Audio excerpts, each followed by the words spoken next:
Hi guys, John from P&P Campers. Just going to be doing your video handover for your Trigano Tribute. So it's starting under the bonnet. Got the engine battery over here on the left hand side. Nice big new looking Bosch battery. So that should last you a long time. So that's where you want to jump start from if you ever needed to. Brake fluid up top, attached to the servo down the back there with this yellow cap. Power steering fluid here at the front. Engine oil, top up from here, and then you check your oil from this dipstick down here. There's nothing really very exciting behind here, just a couple of fuses and relays, but that's the engine side of things, not the caravan, so you don't need to sort of play around with that. The water, so the coolant, sits in this reservoir, and the washer fluid in the reservoir down here at the bottom. Inside of this box here is your air filter, so that's your air box. And then again, just more fuses and relays under this cap here. Bonnet release is just here, so you just basically lift up like that. It's got lots of grease on it, so that shouldn't seize up. And if I just show you how to actually release that, underneath the steering wheel, you got two pulleys under the steering wheel, one on the right hand side here, which is your steering column adjustment, and then the one further down here to the left is your bonnet release. So don't get those two confused. Obviously your ignition barrel's there. Electric adjusting mirrors, so you can adjust them from here. So you choose which mirror you want to move and then basically just use this as a joystick. Windows. You got a little fuse box down here, so that's basically your lights and bits and pieces like that. So if you had a problem with any of those, you can check from there, or obviously give us a ring and we'll sort it out. But you know, that's where your fuse box is. If I just hop in quickly, you've got 5-speed manual gearbox, first gear up top left, reverse over and up to the top left, so pull up on that for reverse. Heater or fan controller, speed setting on the left, actual fan temperature setting in the middle, and then your actual fan control, so where the actual air blows to on the right.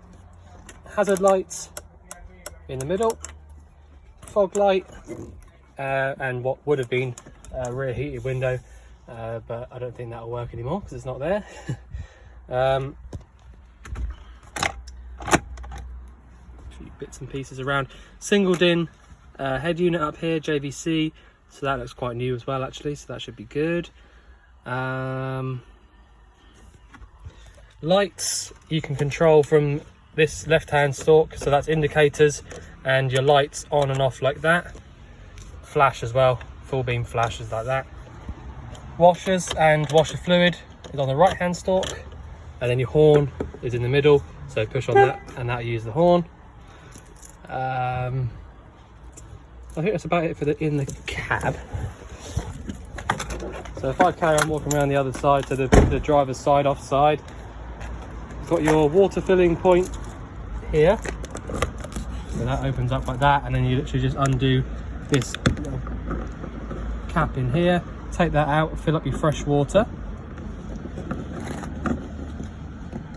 tighten that back up a little bit, turn that, take the key out, so that's closed up. Next is your boiler vent, so you push in at the top and then pull out like that, so you need to have this off before you start using your boiler. But I've not got it on at the moment, so I'm just going to leave that on so it don't get lost. Doesn't get lost, pretty good English. Hookup point, so if you're at home or you're in your campsite, then that's where you put your hookup cable in, and that gives you access to using your 240 volt appliances and plug sockets. I think on this one, to be honest, it's basically just the plug sockets, the charger and the fridge on 240, so nice and simple. These two vents here are for your fridge. So I've got it on gas at the moment, so I can put my hand over here and I can feel there's lots of hot air coming out through the top of this vent here, because that's basically your exhaust or your flue for the fridge on gas. So that's one way of sort of double checking that it's definitely on and lit, but I will show you how to do it properly as well. Down here, got your, where are we? Just get underneath. So this is your wastewater drain off. So that's where you drain off all your waste. and being outside like this is good because it means that you can go over to your campsite's drain off point and then sort of just drop it out on top, or put a roll away underneath it. It's totally up to you. That's that. So if I carry on now to the back, it's got two big back doors. Behind here, as it's marked, is your LPG, so your gas locker. So you've got a bulkhead regulator up there. Someone's fitted it like that at the angle because that's probably just how long the pipe was. So there's nothing wrong with that, it's fine. This is nice and secure, this bottle. We had to put a new pigtail on it, so that's 2021 dated, so you got till 2026 to replace that. To turn these bottles on, anti-clockwise, round to the left for on. And if you go all the way on when you do that, when you come back to the bottle, you'll only be able to turn it one way, so you can't get confused. But clockwise round to the right is off. I'm going to leave that on because I've got the fridge on. You don't need to play around with any of these bits up here. That's all just for us testing it, so that there's no pressure drop or leaks or anywhere. So that's all good. So you don't need to play around with any of that. Literally, when you go to change your bottle, undo this nut here and put it onto your new bottle, tighten it up. That's it. That's all you need to do. That's your gas locker. I'll leave that open so I don't forget that it's on, because obviously you need to have that off before you start driving. Sliding door, let me just get that out of the way so I can show you the toilet. So I have to put you down for 2 seconds, but push this button and the button at the bottom in at the same time, and that allows you to open up the cassette door. You've got a freshwater flush on this system, so that means that it comes straight from your fresh tank. You don't have to top up any extra water or flush fluid anywhere. To actually remove it, put up on the yellow lever and then pull this all the way out. And all I need to show you, literally the only thing I need to show you, is that we've lubricated that flap there, and when you are emptying this out is the yellow button. You need to hold the yellow button in, and then you top this back up again with your blue fluid, about a cup full. But you know, this size, when you take that cap off, you'll notice it's a cup as well. So about one of those, or two if you like, will do it. Yeah, and put it back in until it clicks, and that's it. That's your toilet locker. Close that up. Step button, so that puts your step in and out like that. Couldn't be easier than that. That's the storage under there. And if I just point out to you as well, I have literally just finished doing this, but under the passenger seat here is your leisure battery. So the seat has to come off to do that, but you know, that's one thing that you won't have to do for a long time now, so that's all been done. It's got a new leisure battery on it, so the old one was, well, it was not even worth us keeping, to be honest. It was totally knackered, so replaced it for a brand new one. So now you've got plenty of power running through the whole van. So if I just show you, the first thing you want to do when you come into the van is come to your control panel here and just switch on these three buttons. You don't have to turn on the pump button if you're not going to use your hot water or anything like that, but if you are, then just turn on the first three here. And the only other button on this entire control panel is the test button. So if I click that, it comes up saying that your fresh water is nearly empty and you've got a full battery. All right, so you've got a little 12-volt battery there, so you've got full power in your battery. That's because I just replaced it. And if I click it again, you've got 2/3 of a battery in your engine battery. Click it again, and you've got full power in the leisure battery. So leisure, engine, and yeah, so that's about it. You'll get a little light come up here if your waste tank's totally full, but to be honest with you, the gauges for the fresh and wastewater tanks aren't the best, really. It's just a fact. They're a guide. They're not really, like, you know, they're not always perfect, is what I'm trying to say. So don't take them for, you know, they're not always perfect. So if you drain the waste tank out, you know it's empty, just go off that. It's much easier that way. When you put a hookup cable into the van, you'll get this green light up here coming on saying 220 volts. So that'll be your charger working and charging up your leisure battery. And when your engine's running, this light here will come on, just to say that your split relay is working and that the engine battery is charging your leisure, basically, is what that means. So yeah, so the first thing you want to do, if you're going to use your hot water, is turn those 3 buttons on and come over to here to your tank, your tap, and just pull the tap on the hot side for a minute. Wait for the pump to sort of start up, which it has done, and just make sure there's not loads of air coming out of the tap, and that'll be sort of spitting and spluttering everywhere. This is perfect. And over to the cold. Same again, no air in the system. Switch that off, make sure your pump turns itself off, which it has done. That means that you know for a fact that your water is absolutely all the way through and there's no air in the system. So that basically tells you that your boiler is definitely full of water. All right, so that's the most important thing, really. If you try and light your boiler up with no water in it, you're going to run into some serious problems. So make sure you do that first. Okay, definitely. So yeah, once you've done that, which is really, really important, you can then do whatever you want basically after that. But on the sort of context of the boiler, your boiler sort of system is down here, okay, behind this curtain. So this is gas only. So when I push this button up, the boiler, I'm not going to do it because the I've got the vent on outside, but basically push it up and it will light up and you'll get 50 degrees hot water. Push it down and you'll get 70 degrees hot water. All right, and that is really as simple as that. You'll hear the solenoid click in, kick out, sorry, to allow the gas to come through, and it will light up, do its own thing. It's pretty low maintenance. It will turn itself off when it gets to 50 degrees or 70. So yeah, it's not something you should leave on all the time, but I'm just saying it will switch itself off when it gets the temperature. So yeah, that's your boiler down there behind that cushion. Your heating is diesel only, and that is just this little lever down here, or dial down here, sorry. Now when you turn this on, it really is as simple as this, all right? Just turn it all the way around. You get a green light in the middle. That'll light up. And then after about, I don't know, say 2 minutes, you'll start to hear a ticking sound outside the van. And that's basically the diesel being drawn through from your tank. You don't have to fill up any separate diesel anywhere. It's just purely from your actual diesel tank itself. So you don't need, there's not like a separate diesel tank somewhere that you need to top up. But yeah, again, that's as simple as that. Just turn it and then it will start going, and then your air will start to pump through. There'll be another black vent somewhere. These two down here, and that one there as well, I believe. Yeah.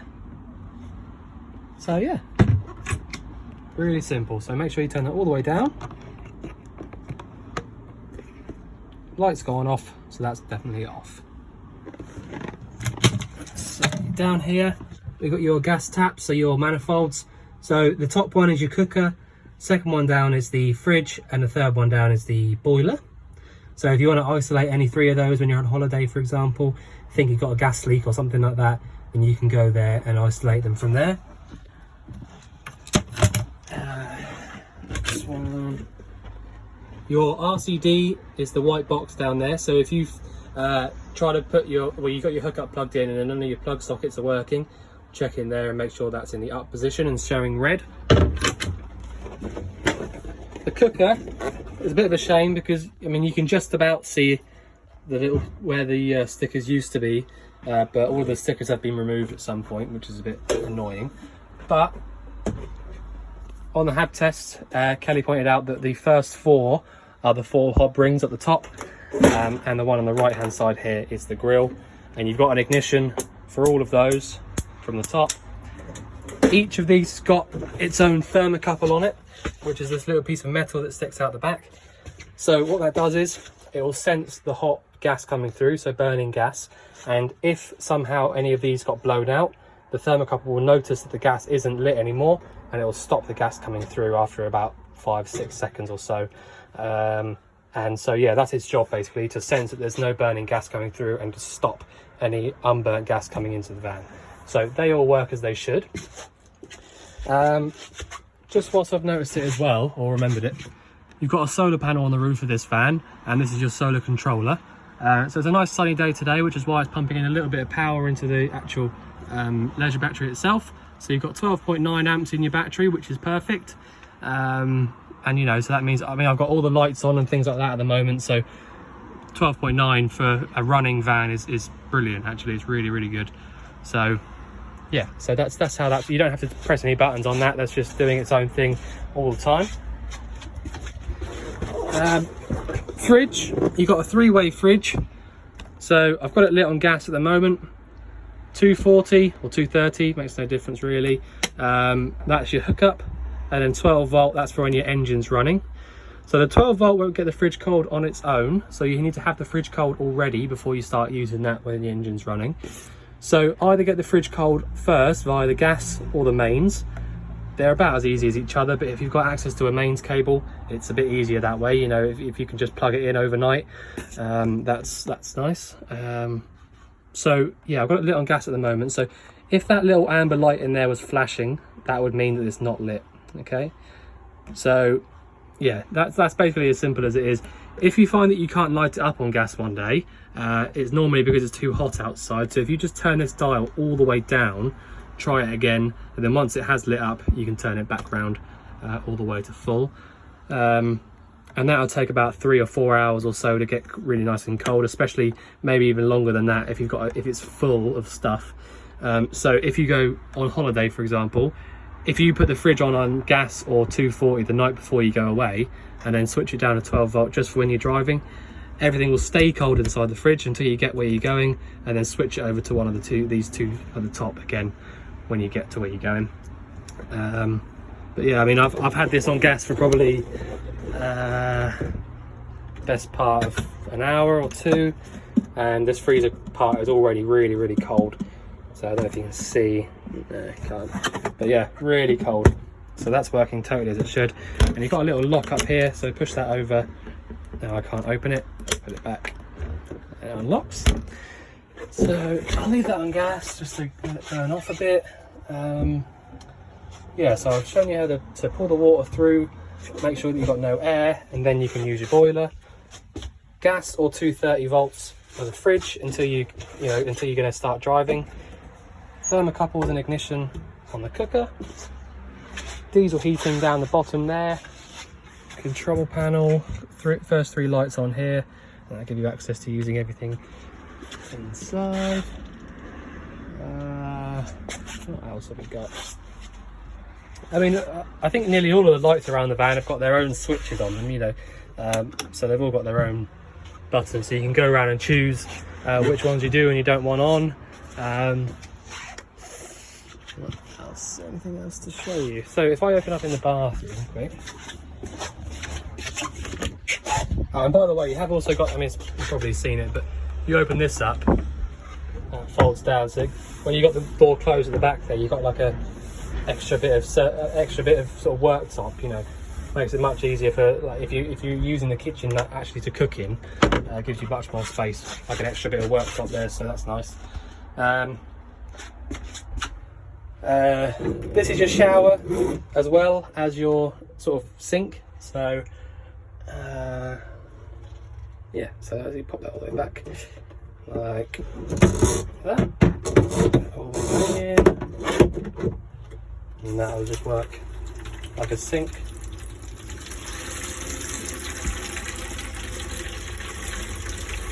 Obviously you can get this whole room wet, that's, you know, it's designed to do that. The toilet, really easy to actually flush it. You just push this button at the top. You can hear the water being pumped around inside. And then if I open that up, you see the water's gone into there. And then to empty it, there's a grey lever at the back. Pull that this way. That's empty it. And close it back. And it's important to make sure that you close it back like I just showed you there, because if you don't close it back, you'll find that you won't be able to take it out from outside. It will lock itself in. So if the flap's open, you can't take the cassette out from outside. So just make sure that you have it closed before you try and empty it out, because you won't be able to.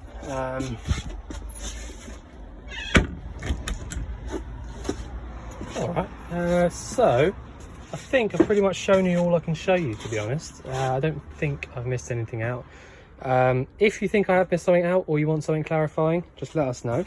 But otherwise, we look forward to seeing you soon. Thanks very much.